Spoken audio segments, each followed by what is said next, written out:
آج ریختہ کے اسٹوڈیو میں ہمارے مہمان ہیں پروفیسر ابن کمل۔ پروفیسر ابن کمل دہلی یونیورسٹی کے شعبہ اردو میں پروفیسر ہیں اور وہاں صدر شعبہ بھی ہیں۔ ایک لمبا عرصہ گزرا ہے آپ کا درس و تدریس میں، تنقیدیں لکھی ہیں آپ نے، افسانے لکھے ہیں آپ نے، اور دیگر کام جو ہم یونیورسٹیز میں کرتے ہیں اس میں آپ کا حصہ رہا ہے۔ اس حوالے سے کچھ باتیں ہم چاہتے ہیں کہ آپ سے کریں۔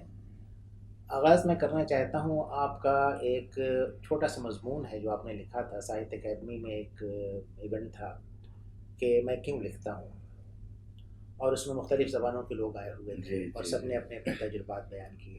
میرے سامنے آپ کی ایک کتاب ہے 50 افسانے، اس کا جو پہلا باب ہے وہ ہے میں کیوں لکھتا ہوں۔ میں چاہتا ہوں کہ ہماری گفتگو کا آغاز اس سے ہو، تو اگر آپ چاہیں تو اس کے سلسلے میں کچھ فرمائیں، یا اگر یہاں سے کوئی اقتباس پڑھنا چاہیں تو یہ بھی کر سکتے ہیں۔ ڈاکٹر صاحب دیکھیے، میں آپ سے عرض کروں کچھ اپنے ادبی سفر کے بارے میں۔ جی فرمائیں۔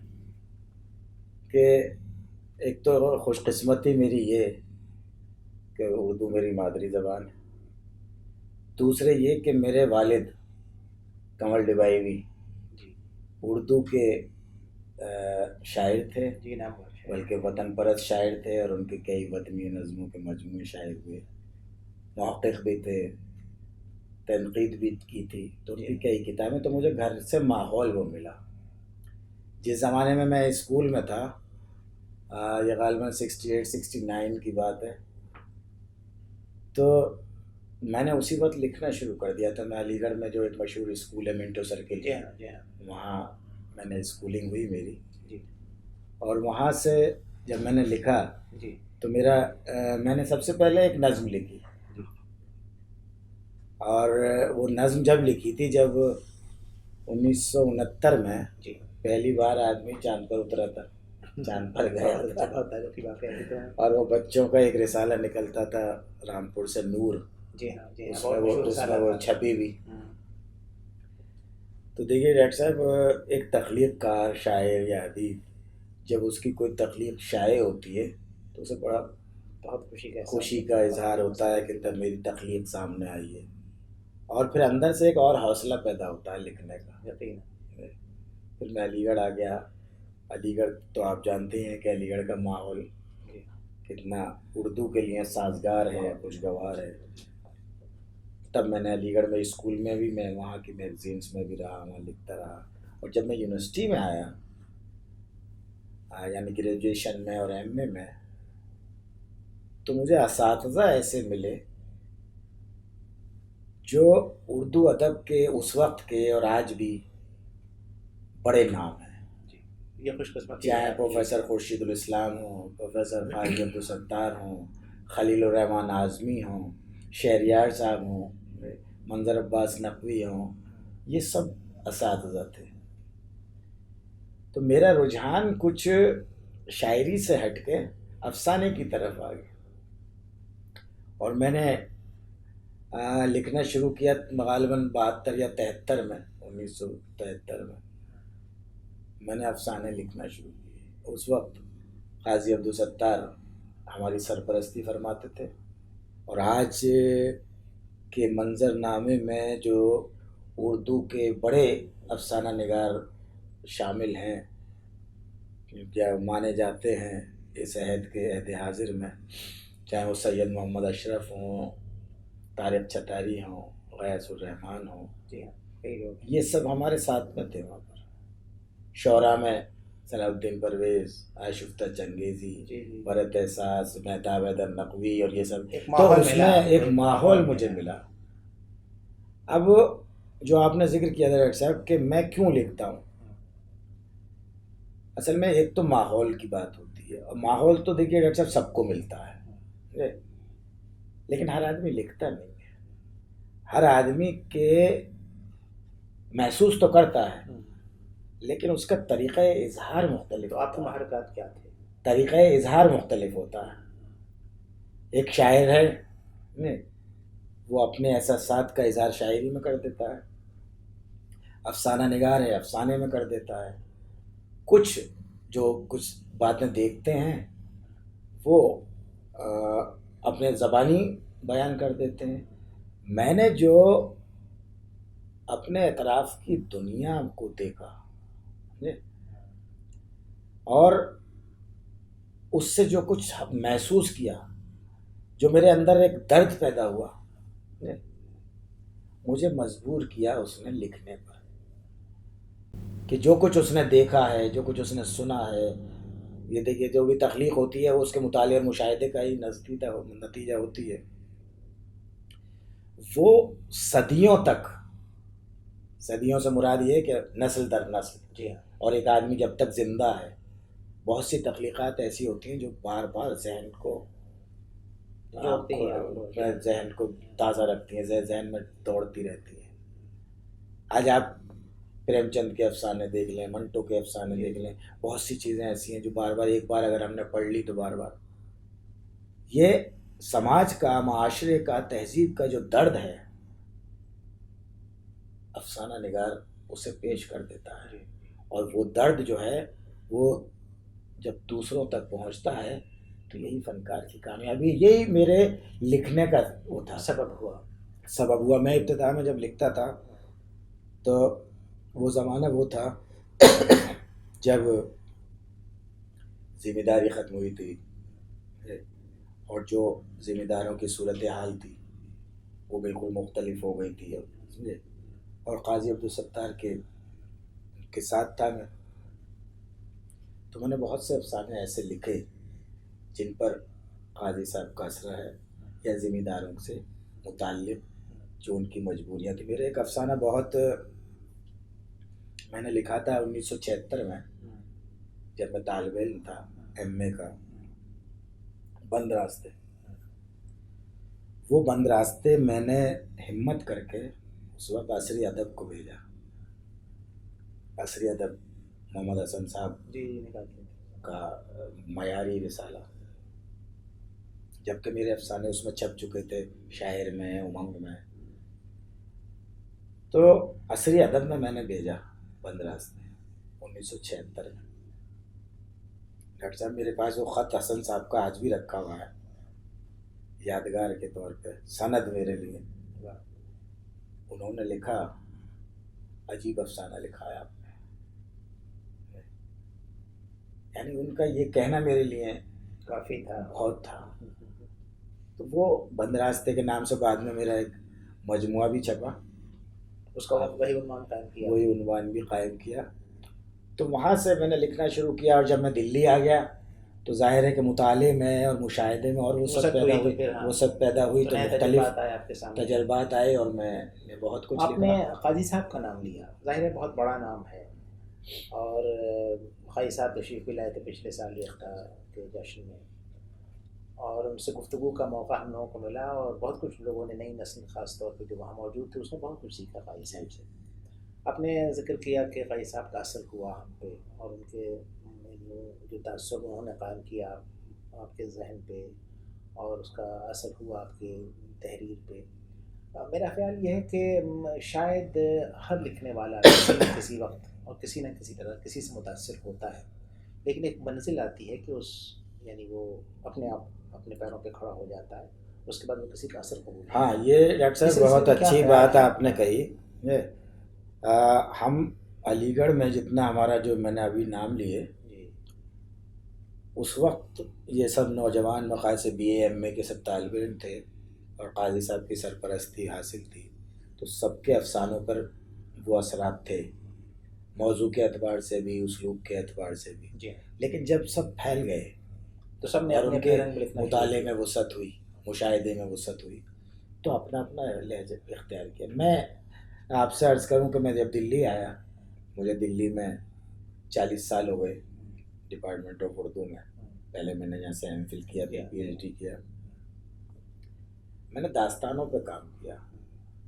بوستان خیال ایک اردو کی طویل ترین داستان ہے، اس پہ کام کیا. تو آپ یہ دیکھیے کہ داستان وہ اتنی طویل ہے، وہ اسے پڑھنے کے بعد میرے اوپر داستان کا اسلوب حاوی ہو گیا، اور میرے اسلوب میں وہاں کا اثر ہٹ کے میرے کافی افسانے جو ہیں وہ داستانوی انداز میں لکھے. یہی باتیں کرنے لگے کہ ایک کسی بھی فنکار کی جو ترقی کے منازل ہیں اس میں بہت ساری چیزیں در آتی ہیں، اور ایک عرصہ گزرتا ہے جب وہ اپنی آوازیں ڈھونڈتا ہے، اور پھر وہ آواز اس کی جانی پہچانی اس کی آواز ہوتی ہے، منفرد آواز ہوتی ہے۔ 3 مجموعے میرا خیال ہے آپ 3 مجموعے میرے آئے ہیں، تیسری دنیا کے لوگ، 15 راستے، اور ابھی 50 افسانے۔ 50 افسانے آپ کا نیا مجموعہ ہے۔ اور ابھی کیا صورتحال ہے؟ ابھی کہانیاں آپ لکھ رہے ہیں یا تنقیدوں؟ جی کہانی بھی لکھ رہے ہیں اور تنقید بھی لکھی ہے، تحقیق بھی کی ہے۔ دیکھیے کہانیاں لکھنا جی تو ظاہر ہے کہ ایک اندر سے جو آواز آتی ہے تخلیق فنکار کی وہ ہے، اور آپ خود یونیورسٹی سے وابستہ رہے ہیں ڈاکٹر صاحب، تو تنقید اور تحقیق آدمی شوق میں بھی لکھتا ہے اور مجبوری میں بھی لکھتا ہے۔ میں ایمانداری سے بات کروں تو ایمانداری سے بات کروں، منصبی کام ہے وہ، یہ کہ ہمیں اکیڈمک کام میں تو وہی کام آتا ہے، وہاں اکیڈمک کام میں تو افسانے اور شاعری نہیں دیکھی جاتی۔ آج تو میں آپ سے عرض کروں کہ غالب اور اقبال بھی اگر کسی سلیکشن کمیٹی میں آ جائیں تو انہیں باہر کر دیں گے اور ان پر تنقید کرنے والوں کا اپائنٹمنٹ ہو جائے گا۔ یہ صورت ہے۔ آپ نے تنقید پہ کام شروع کیا، جو کتابیں آپ نے لکھی ہیں، کئی مجموعے ہیں آپ کے، میرا خیال ہے کہ جو بنیادی رجحان ہے آپ کا وہ داستان، جی جی، اس کے بعد کہانی، جی، پھر ناول، اور یہ جو پورا بیانیہ ہے، جس طرح سے ایوولوشن ہوا آپ کے یہاں، تو داستان سے آپ کہانی کی طرف آتے ہیں، کہانی سے پھر ناول پہ آپ نے لکھا، بلکہ آپ کی کتاب کا عنوان بھی ہے داستان سے ناول تک۔ اس سلسلے میں آپ فرمائیں کہ اردو کی جو پوری ٹریڈیشن ہے، جو پوری روایت ہے، اس کے بارے میں آپ کا کیا خیال ہے کہ ایک منزل آتی ہے داستانوں کے بعد پریم چند کی، اور پریم چند نے یکایک کہانی کو یوں کھڑا کر دیا جیسے کوئی بچہ ابھی تک یوں چل رہا تھا اپنے اس پہ گھٹنوں سے زمین پہ، پریم چند نے اس کو یوں کھڑا کر دیا تو کہانی کھڑی ہو گئی۔ اس کے بعد کی جو منزل ہے وہ میرا خیال ہے کہ اس کے اندر اتنی صورت نہیں تھی، اس کے اندر ٹھہراؤ آیا پھر، اور پھر جو کہانیاں بعد میں لکھی گئیں اور پھر نان اسٹوری بھی لکھی گئی، بہت سے ایسے کہانیاں چھپی ہیں شبکون کے زمانے میں خاص طور پر، جس کے اندر پلاٹ یا کہانی ایک رجحان جدید تھا۔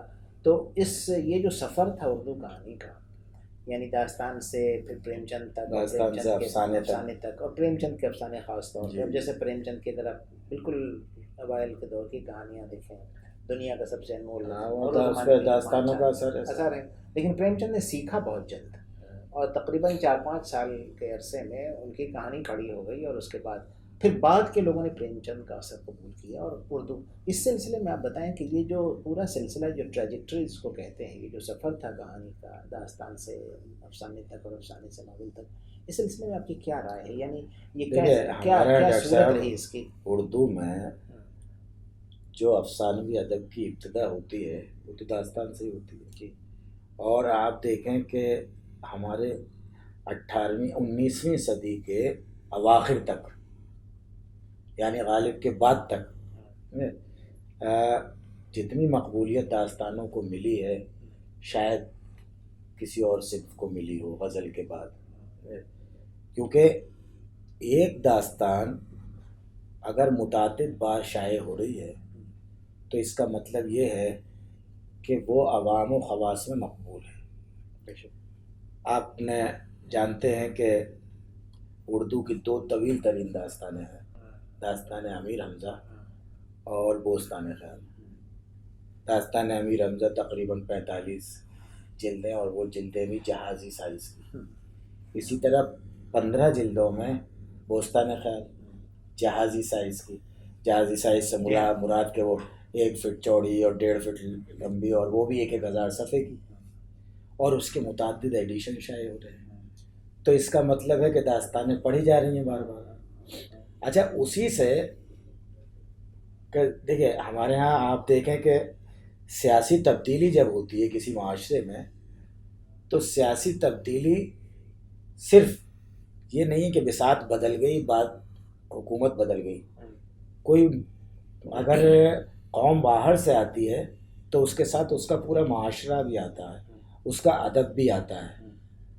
داستانیں مشرقی تہذیب کی دین تھی، جو مشرق سے مراد میری ایران، عرب، اور یہاں یعنی روایت جو مشرق میں تھی وہ سنسکرت فارسی اور عربی کی داستانوں کی تھی. عربین نائٹس آپ دیکھیں کتنی پنچ تنتر کی کہانیاں. لیکن آہستہ آہستہ جب یہاں سیاسی بساط بدلی، جاگیردارانہ نظام ختم ہوا، انگریزوں کی حکومت قائم ہوئی، تو وہاں کا جو ادب آیا تو وہ ناول نے شکل اس کی اختیار کر لی. لیکن ناول پر بھی داستانوں کے اثرات رہے. جیسے ہم کہتے ہیں کہ ناول کی ابتدا نذیر احمد سے ہوئی. میں نے ڈاکٹر صاحب میں بیچ میں آپ کو بتاتا چلوں کہ میں نے ایک کتاب تحقیق کی کہ میرا کام ہے وہ ریاض دلربا کے نام سے، منشی گمانی لال کی. ہم جو یہ کہتے ہیں کہ نذیر احمد اردو کے پہلے ناول نگار ہیں.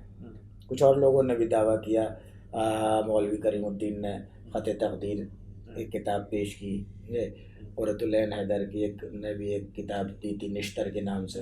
تو اس طرح کا میں نے ایک کتاب مجھے ملی ریاض دلربا کے نام سے منشی گمانی لال کی. اچھا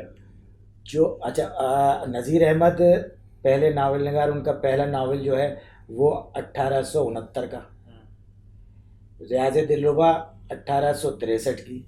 لیکن جب وہ چھپی، وہ لکھی گئی 1832 میں. تو بلکہ یہ جب وہ چھپ گئی تو انگلش کے کافی اخباروں نے اسے لکھا انڈیاز فرسٹ ناول. اچھا، باقاعدہ چھپا انڈیاز فرسٹ ناول، آرٹیکل اس پہ آئے، بہت سے لوگوں نے لکھا. لیکن اس میں داستان کا اثر تو تھا، لیکن کہانی عام آدمی کی تھی.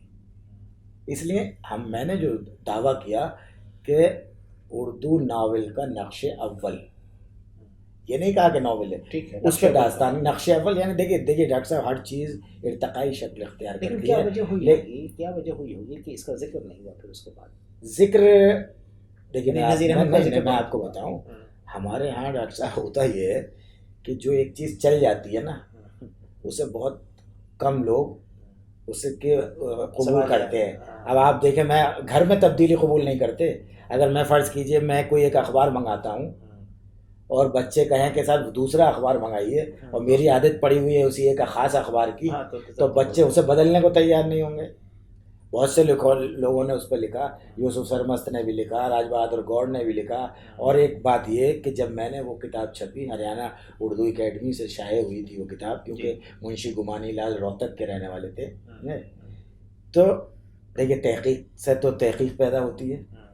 یہ کتاب جب پاکستان میں پہنچی تو وہاں مشفق خواجہ اور سلیم الرحمان وغیرہ کھوج میں لگ گئے، اور انہیں وہاں کراچی میں کسی لائبریری میں اس کے مخطوطے مل گئے. اور وہاں کے جو مجلس ترقی اردو ہے لاہور میں، انہوں نے سلیم الرحمان نے اس کا نیا ایڈیشن چھاپ دیا ایک اور مقدمے کے ساتھ، اس کا ذکر کیا. تو میں جو آپ سے عرض کر رہا تھا کہ داستان کے اثر کو لیتے ہوئے ناول شروع ہوا، جس میں آپ نذیر احمد کے ناولوں کو بہت سے لوگ کہتے ہیں اصلاحی قصے کا لفظ استعمال کرتے ہیں، اور بہت سے لوگ باغ و بہار کو ناول کہتے ہیں. یہ آپ دیکھیں، آپ دیکھیں امراؤ جان ادا. امراؤ جان ادا کو بہت اہم ناول سمجھا جاتا ہے، ناول کی کڑی کا، تاریخ کا، کہ یہ ایک طرح کہنا چاہیے کہ بالکل ناول کے اجزائے ترکیبی کو پورا کرتا ہے. لیکن اس میں آپ دیکھیں جو کہانی بیان کرنے کا انداز، وہ یہ داستان والا نہیں، پھر آپ وہی داستان والا انداز. اور جس طرح داستان وہ بار بار اپنی بات میں شدت پیدا کرنے کے لیے بار بار اشعار استعمال کرتا ہے. امراؤ جان ادا میں بھی وہی قصہ گوئی کا فن. اچھا، وہی جو بات آپ کہہ رہے تھے کہ پھر پریم چند، ان لوگوں نے اصل میں ان کے ساتھ داستان کی ایک طویل روایت شامل تھی ان کے سامنے. تو پریم چند نے وہ شروع کیا. آپ کو جو ان کا سوز وطن ابتدائی وہ ہے، اس میں وہ اثر ملتا ہے. لیکن دھیرے دھیرے ظاہر ہے جب رنگ روپ بدلنے لگے، مغرب کے اثرات آئے. بنیادی بات تو یہ ہوئی کہ کہانی کہنا اور کہانی سننا یہ انسانی فطرت میں ہے شروع سے. اب اس کا رنگ روپ بدلتے چلے جاتے، کہنے کے انداز بدل جاتے ہیں. پہلے معاف کیجیے قطع کلامی، پہلے ہم لوگ بچپن میں دادی نانی سے کہانی سنتے تھے. اب کون بچہ سنتا ہے؟ اب تو ٹی وی پہ دیکھتے ہیں سیریل. تو میں اسی طرف آ رہا تھا. دراصل میں یہ کہہ رہا تھا کہ داستان کا ایک زمانہ تھا، اور ادھر آپ نے دیکھا ہوگا کہ پچھلے چند برسوں میں، خاص طور پہ 2 دہائی کہہ لیجیے آپ، کہ ایک طرح سے ریوائول ہوا ہے داستان کا. خاص طور پہ بالکل داستان گوئی داستان گوئی کا گوئی کر. کیا وجہ ہوگی اس کی کہ داستان گوئی کر رہے ہیں لوگ؟ دیکھیے یعنی یہ وربل آرٹ ہے، ریٹن فارم میں نہیں بلکہ اس کو سنا رہے ہیں قصے، اور پرانی کہانیاں بھی سنا رہے ہیں. پرانے قصوں کے علاوہ فی زمانے جو چیزیں ہو رہی ہیں اس پہ بھی داستانیں لکھی جا رہی ہیں اور اس کو ہاں دیکھیے وہ ہمارے دوست ہیں جاوید دانش، جی جی وہ ہجرت کے وہ کہانی سناتے سلسلے میں ہجرت کی کہانی سناتے ہیں. وہ تو بہت اچھی محمود فاروقی ہیں، ان لوگوں نے تو کیا ہے. اب جو اس کا ریوائول دوبارہ ہوا ہے پچھلے 2 دہائیوں میں خاص طور پہ، کیا خیال ہے آپ کا، کیسے کس وجہ سے ہوا ہوگا؟ دیکھیے ڈاکٹر صاحب، ہم جب دیکھتے ہیں اپنے پورے معاشرے کی طرف تو آدمی اپنے ماضی کی طرف لوٹتا ہے، چاہے وہ لباس کے اعتبار سے ہو، فیشن کے اعتبار سے ہو، کھانے پینے کے اعتبار سے ہو، ٹھیک ہے، ہر طرح سے ہم اپنے قدیم تہذیب سے وابستگی لازمی سمجھتے ہیں. آج آپ دیکھیں کہ بہت سے لوگ جو ہیں جو 50 سال پہلے کپڑے پہنے جاتے تھے وہ بار بار آپ دیکھیں جو خواتین پہنتی ہیں یا مرد پہنتے ہیں. آپ ڈرائنگ روم میں دیکھیں اینٹیکس کے نام پہ کس طرح کے وہ ڈیزائن چیزیں بنا کے رکھتے ہیں. یعنی ہم اس چیز کو پسند کرتے ہیں، اسی لیے وہ داستان کا انداز کہ وہ جو قصہ گوئی کا جو دیکھیے دھیرے آدمی دیکھیے ہر چیز سے ایک نہ ایک وقت پہ جا کے اگتا جاتا ہے. اب جیسے ابھی آپ نے فرمایا تھا کہ پریم چند کے بعد ترقی پسند تحریک نے افسانے لکھے یا جدیدیت کے زیر اثر افسانے لکھے گئے. ایک وقت آیا کہ پریم چند کا اسلوب بھی ناقص سمجھا جانے لگا جو بیانیہ تھا. پھر ترقی پسند آئے، وہ بھی 25-30 برس بعد ان کا اسلوب بھی پرانا ہو گیا. جدیدیت آئے، وہ 10-15 برس بعد ہی ختم ہو گیا. پھر مابعد جدیدیت اور دوسرے لوگ ایک نئی چیز، تو دھیرے دھیرے چینج ہوتے رہتے ہیں. اب آج دیکھیں بہت سے لوگ، میں خود جیسے میں نے آپ سے ذکر کیا تھا کہ داستان کے انداز میں لکھتا ہوں، بات آج کی ہوتی ہے. کہتے ہیں کہ وہ پرانی چیز کو، وہ نئی چیز کو پرانے برتن میں ڈھال کے پیش کر رہے ہیں. ٹھیک ہے. اس سے ایک بات جو میری سمجھ میں آتی ہے وہ یہ ہے کہ کچھ اردو کا بھی ریوائول ہوا اس کے ساتھ ساتھ، داستانیں جس طرح سنائی جا رہی ہیں اور بہت بڑی تعداد میں لوگ داستانیں اب سنتے ہیں. اور آپ دیکھیں کہ کتنا مجمع ہوتا ہے، اور مجمع ہوتا ہے، انکم کا بھی ذریعہ ایک ہے اور بہت اچھا ایک کلچرل ریوائول ہے، بہت بڑا یہ. تو اس میں میرا خیال یہ ہے کہ بائی پراکسی کہہ لیجیے کہ اردو کا بھی کچھ فائدہ ہوا اس زبان کا. اب اس زبان کا جہاں تک سوال ہے، اور خاص طور پہ جب آپ ریختہ کے مہمان ہیں آج، تو ہم چاہتے ہیں کہ اس سلسلے میں تھوڑی سی گفتگو آپ سے کریں کہ یہ کہا جاتا ہے بہت زمانے سے کہ صاحب اردو تو اب بالکل ختم ہونے پہ ہے، اور یعنی چند روز کے لیے ہے، اور یہ میں نے بہت زمانے سے سنا ہے. میں ذاتی طور پہ یہ نہیں سمجھتا کہ اردو کوئی ختم ہونے والی زبان ہے یا ختم ہو گئی ہے یا ہونے والی ہے. تو اور خاص طور پہ جیسے سوشل میڈیا ہے جس طرح سے اردو کو یہ پہنچا ہے، ریختہ نے جس طرح اردو کو پہنچایا ہے، ریختہ کے علاوہ بھی اور بھی دوسرے ادارے ہیں جو یہ کام کر رہے ہیں. یونیورسٹیز میں اردو کے ڈپارٹمنٹس قائم ہیں، نصاب وہاں نیا نصاب آ رہا ہے، نئی نئی چیزیں آ رہی ہیں. تو ایک طرف تو مجھے لگتا ہے یہ کہ بہت مثبت ہے معاملہ، بہت بہت پازیٹیو ہے. دوسری طرف یہ ایک راگ الاپا جا رہا ہے بہت زمانے سے کہ صاحب اردو تو ختم ہو رہی ہے. آپ کی کیا رائے ہے اس سلسلے میں؟ دیکھیے ڈاکٹر صاحب، میں متعدد بار مختلف پروگرامس میں تقریروں میں یہ بات کہہ چکا ہوں کہ میں اردو کے مستقبل سے مایوس نہیں. آپ نے جیسے ریختہ کی ذکر کیا، میں تو ظاہر ہے ریختہ کی لائبریری سے بھی اور ان کے پروگراموں سے بھی کافی استفادہ کرتا ہوں. اور یہ ایک بڑی بات ہے کہ آپ نے جو ہے کہ اردو کو نئی ٹیکنالوجی سے جوڑ دیا ہے کہ آدمی اگر اس کے وہ کہیں سفر میں ہے یا دوسری جگہ پر ہے یا ایسی صورتحال ہے کہ اسے کتاب نہیں مل رہی، تو وہ اس ذریعے سے وہ دیکھ سکتا ہے. جہاں بھی ہو دنیا میں کہیں بھی بیٹھا ہو، فری ریسورس ہے یہ. اچھا، یہ صورتحال یہ کہنا کہ اردو ختم ہو رہی ہے، دیکھیے اردو کی مقبولیت تو بڑھ رہی ہے. ہو سکتا ہے کہ رسم خط محدود ہو رہا ہو، کہ اردو چاہنے والے تو بہت ہیں، جاننے والے کم ہیں. زبان کے لکھنے والے کم ہیں. تو لیکن اب میں آپ یونیورسٹی سے وابستہ ہوں. میں پچھلے دیکھیے میں جب آیا تھا یہاں یونیورسٹی میں 40 سال پہلے، اس وقت ایم اے میں اور پی ایچ ڈی میں بہت کم تعداد اردو والوں کی ہوتی تھی. آج صورتحال مختلف ہے. آج بہت زیادہ ہے, زیادہ اسٹوڈنٹس ہیں, بہت زیادہ ہے. ہر سال ایم اے میں اپنے صرف ڈپارٹمنٹ کی بات کر رہا ہوں کہ 100-150 بچے فارم بھرتے ہیں. 150-200 بچے ایم فل اور پی ایچ ڈی میں داخلے کے لیے آتے ہیں.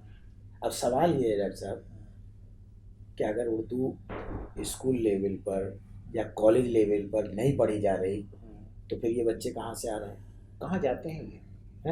یعنی اپنی تعلیم ختم کرنے کے بعد ان کے لیے کیا اسکوپ ہے؟ آپ کے بچے کہاں جا رہے ہیں؟ ہمارے یہاں کے بچے دیکھیے, بچے ضرور, اب ہم ان سب اپنے بچوں سے یہ کہتے ہیں کہ ضروری نہیں ہے کہ آپ یہاں سے ایم اے کرنے کے بعد آپ کسی شعبے میں استاد ہی ہوں. وہ میڈیا میں بھی جاتے ہیں, اخباروں, دلی میں کتنے اخبار نکلتے ہیں, بہت سے اخبار اردو کے نکلتے ہیں, اور اس میں اکثریت ایسی ہے جو ہمارے طالب علم ہیں.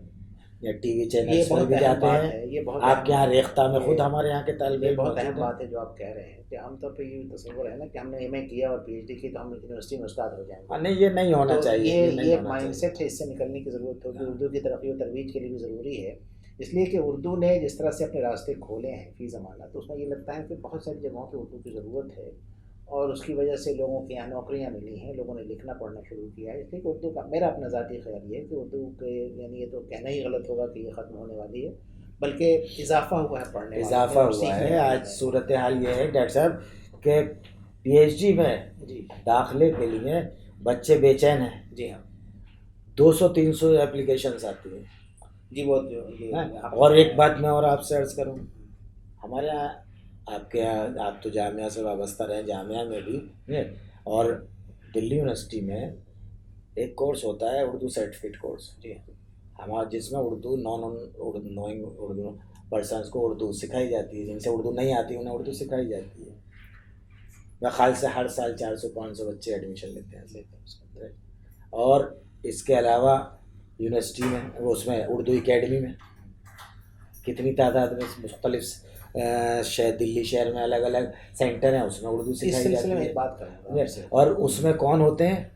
اس میں وہ لوگ ہوتے ہیں, اس میں سنگر ہوتے ہیں, اور ڈرامہ آرٹسٹ ہوتے ہیں, وکیل ہوتے ہیں, اور ٹیچر ہوتے ہیں. وہ اس سلسلے میں ایک بات کروں گا آپ سے کہ اردو ڈپارٹمنٹس میں چاہے بچے بی اے آنرس کرنے جا رہے ہیں یا اردو کا ایک پرچہ لے رکھا ہو انہوں نے سبسیڈری کے طور پہ, یا ایم اے کر رہا ہوں, پی ایچ ڈی کر رہا ہوں, تو ان کا ایک نصاب ہے جس کو پڑھتے ہیں. میرا خیال یہ ہے کہ اب بہت ضرورت ہے اس بات کی کہ نصاب بھی ہمارا ریوائز ہو, اور بہت بڑے طریقے سے ریوائز ہو, بڑے پیمانے پر ریوائز ہو, اس لیے کہ جو نیا علم ہے, اور علم کی سرحدیں بھی اب ٹوٹ گئی ہیں.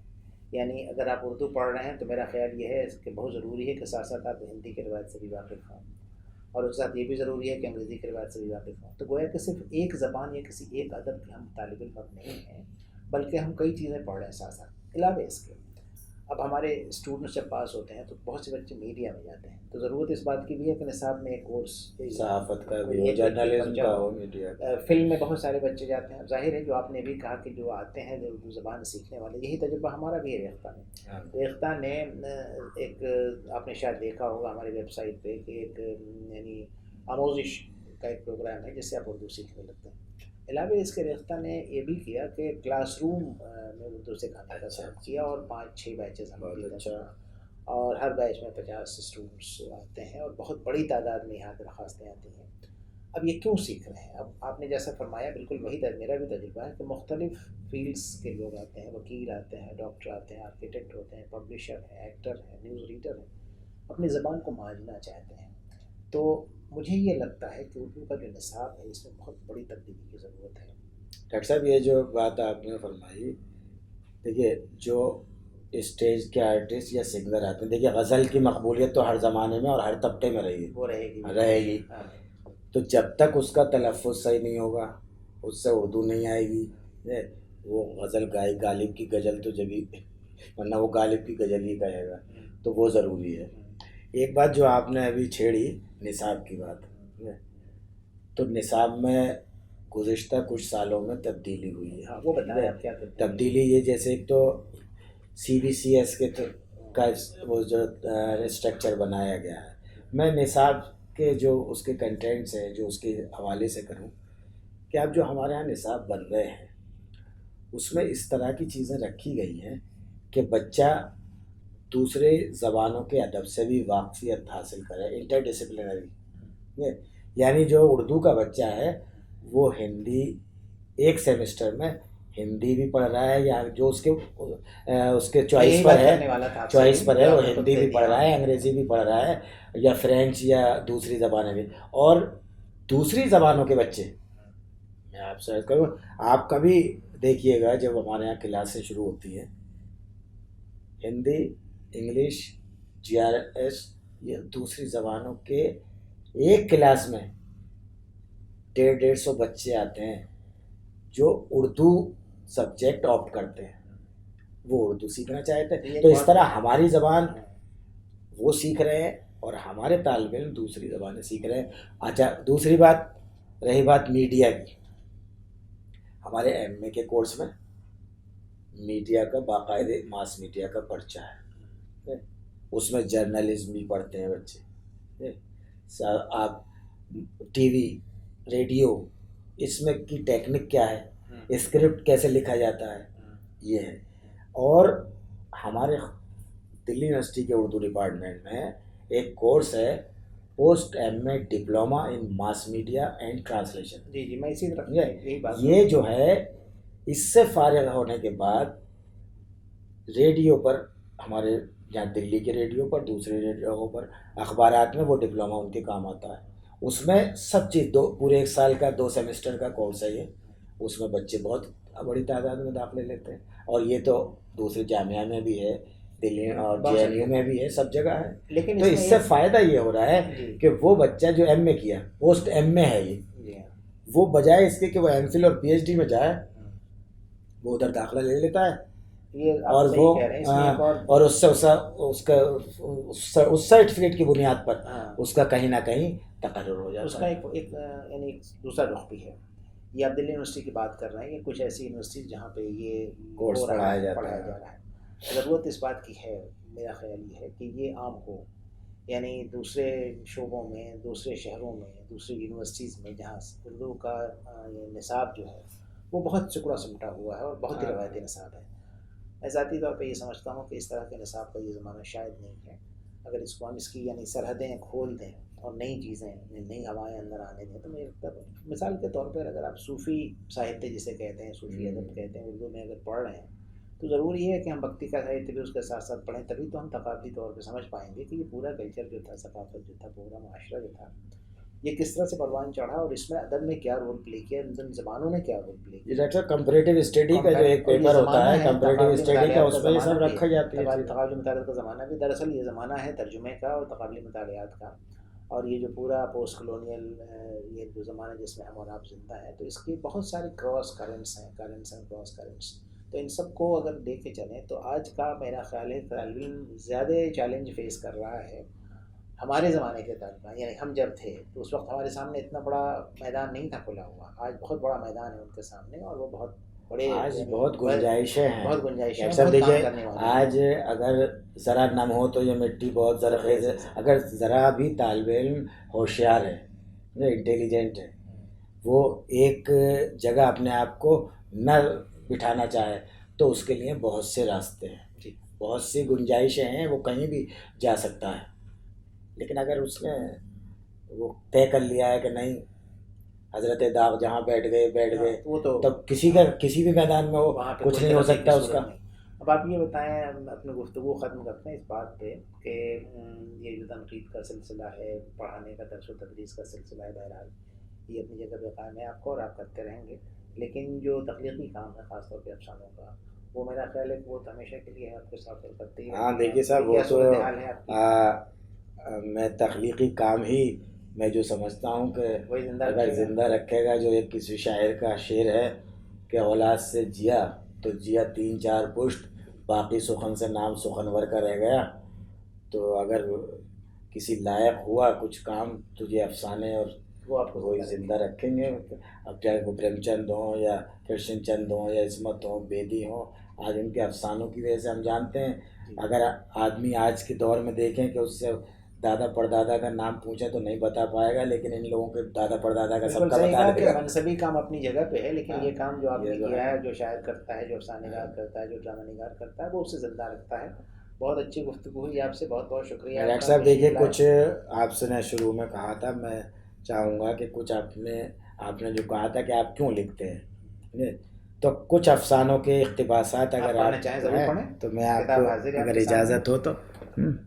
دیکھیے، جو میں نے آپ سے شروع میں کہا تھا کہ جو درد آدمی محسوس کرتا ہے، جو کچھ سماج میں دیکھتا ہے، مطالعہ اور مشاہدہ جو اس کا ہوتا ہے، اسی کی بنیاد پر وہ سب کچھ لکھتا ہے. تو میں ایک دو اقتباس تاکہ آپ کو یہ اندازہ ہو جائے. ایک چیز جو میں آپ سے کہہ رہا تھا، جو ہماری گفتگو میں بھی پیچھے آئی، کہ کیوں ہم پیچھے کی طرف لوٹ رہے ہیں، جیسے داستان کی طرف. ایک چیز ڈاکٹر صاحب دیکھیں، ہم اب دن بدن یہ دیکھ رہے ہیں، اب دور آ گیا ہے ٹی وی کا، سیریلز کا، لیکن وہ ٹی وی سیریل بھی جو ہے، وہاں داستانوں کی مقبولیت کتنی زیادہ ہے. کبھی داستان الف لیلا آ رہی ہے، کبھی دوسرے چیزیں آ رہی ہیں، وہ بھی ایک داستان ہی کا ایک حصہ ہے. بار بار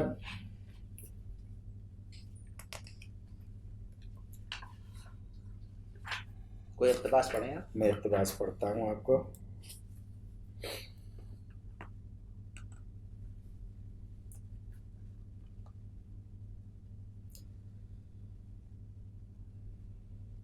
تم سچ کہتے ہو، یہ میرا ایک افسانہ ہے.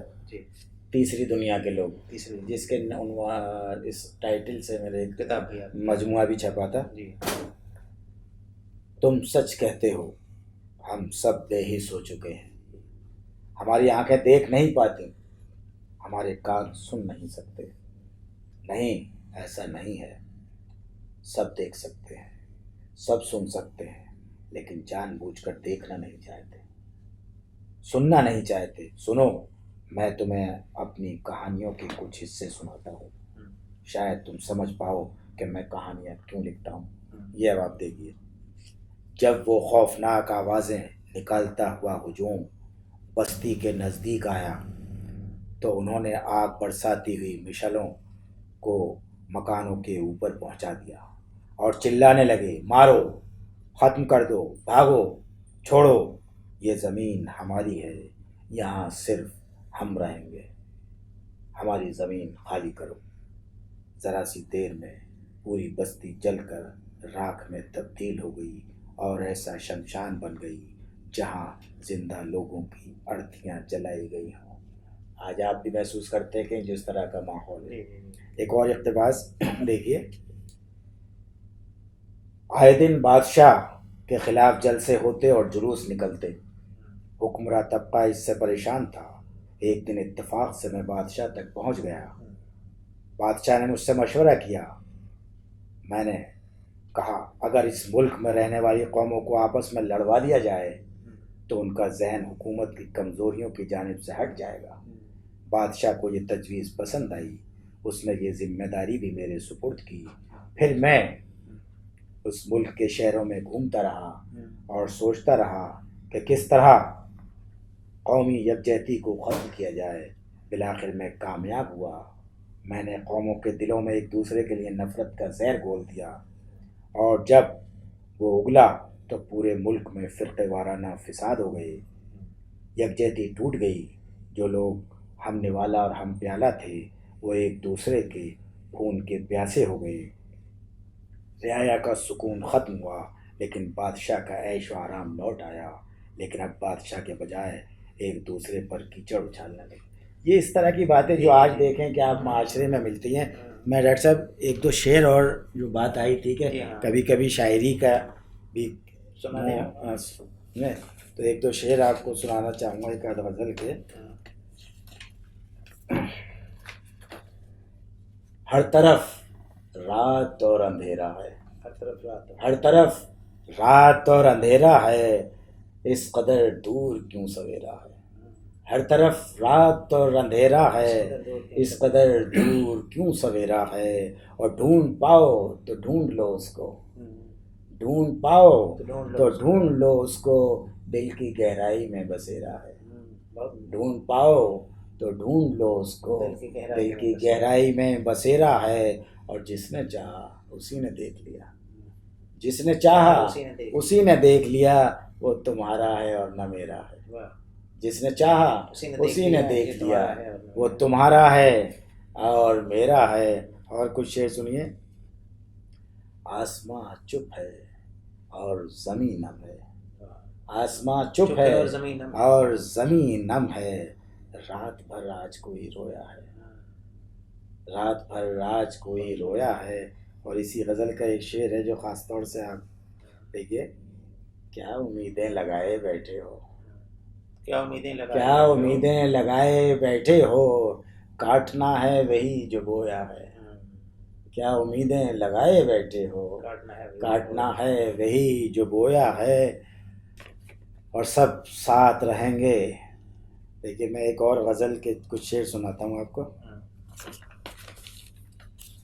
پھر آپ سے اجازت لوں گا۔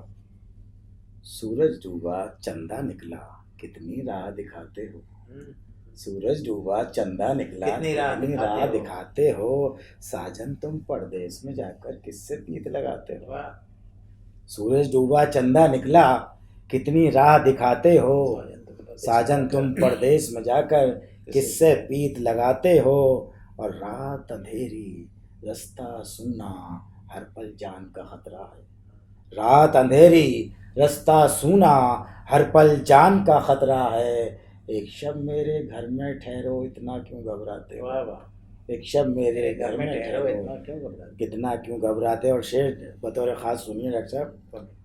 دولت تاج تمہاری ہے کل ہو سکتا ہے میری، دولت تاج تمہاری ہے کل ہو سکتا ہے میری ہو، آنی جانی فانی شے پر اتنا کیوں اتراتے ہو، دولت تاج تمہاری ہے کل ہو سکتا ہے میری ہو، آنی جانی فانی شے پر اتنا کیوں اتراتے ہو۔ اور شعر دیکھیے۔